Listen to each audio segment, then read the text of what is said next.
Hello viewers, creative Mrinalini channel में आपका स्वागत है। आज मैं आपके लिए झटपट तैयार होने वाली गाजर के हलवे की रेसिपी लेकर आई हूँ।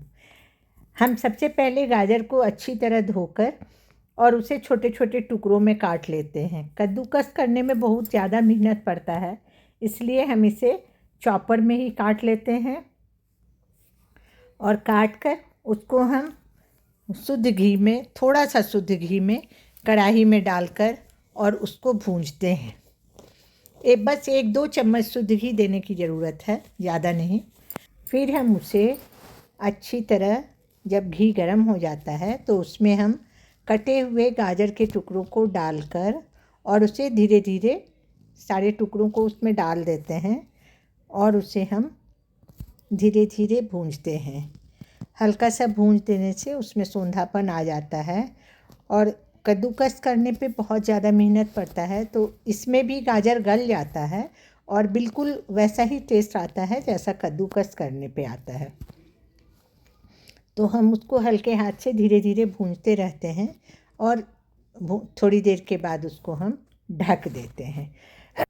अब ढक देने से क्या होता है कि वो धीरे धीरे गल जाता है, तो थोड़ी देर हम वेट कर लेते हैं। इस बीच हम जो ड्राई फ्रूट्स होता है वो सबको काट लेते हैं और अब देखिए ये पक गया है, बिल्कुल ही गल गया है। इसको हम मैशर से भी मैश कर सकते हैं या छुल्ली से चला के भी हम इसको महीन कर सकते हैं। आराम से ये हो जाता है, कोई दिक्कत नहीं होती है।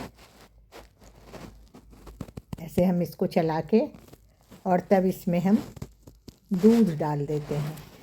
जैसे आधा किलो गाजर अगर है तो उसमें आधा किलो तो दूध कम से कम पड़ना ही चाहिए, तो उसी हिसाब से हम उसमें दूध डाल देते हैं। और दूध डालने के बाद फिर इसको हम चलाते हैं।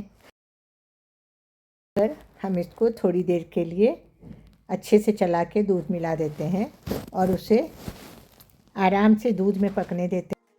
गाजर सारा दूध एब्जॉर्ब कर लिया है और अब देखिए कि मेरा हलवा बिल्कुल तैयार होने पर है। अब इसमें हम 1 कटोरी भर के चीनी डाल देते हैं और उसे धीरे धीरे चलाते रहते हैं ताकि चीनी गल जाए और गाजर में मिल जाए। फिर इसमें 1 कटोरी पहले से रखा हुआ ताज़ा मलाई था, उसको हम डाल देते हैं। क्योंकि घर में खोआ नहीं था, मावा नहीं था, तो ताज़ा मलाई से अच्छा टेस्ट आ जाता है, इसलिए इसको हम इसमें डाल देते हैं।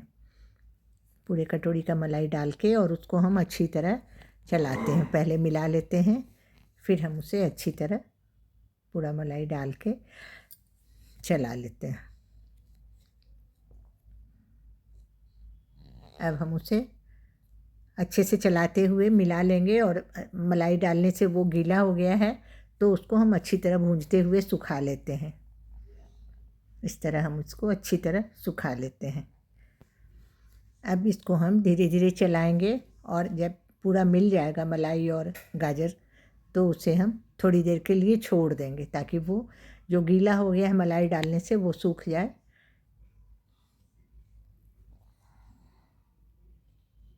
ये देखिए अब ये लगभग सूख गया है।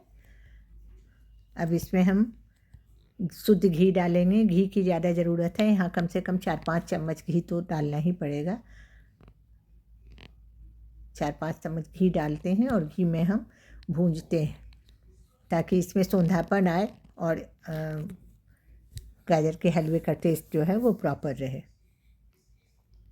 इसको भूंजने के बाद घी में अच्छी तरह भूंज के हम इसको सुखा लेते हैं। बिल्कुल ही सोंधा सोंधा जब सुगंध आने लगता है, तब हम इसमें पहले से चॉप किया हुआ ड्राई फ्रूट्स डाल देते हैं, जिसमें हम आलमंड्स और काजू को क्रश करके रखे हैं, और इसमें हम किशमिश भी डाल देते हैं। किशमिश भी डाल देते हैं और इसे अच्छी तरह चलाते हैं और चलाकर इसको हम धीरे धीरे चलाते हुए सुखा लेते हैं। ये बिल्कुल सूख जाता है और अब हलवा बिल्कुल तैयार हो चुका है और उम्मीद करते हैं कि आपको भी ये हलवा ज़रूर अच्छा लगेगा। आप भी अपने घर में बनाइए और ये बहुत झटपट तैयार हो जाता है, उतनी मेहनत नहीं लगती है जितना कद्दूकस करके बनाने में लगता है। और टेस्ट बिल्कुल वैसा ही रहता है जैसा कद्दूकस किया हुआ का रहता है। तो आप बनाइए, खाइए, खिलाइए और मेरे चैनल को लाइक, सब्सक्राइब और कमेंट ज़रूर कीजिए। Thank you.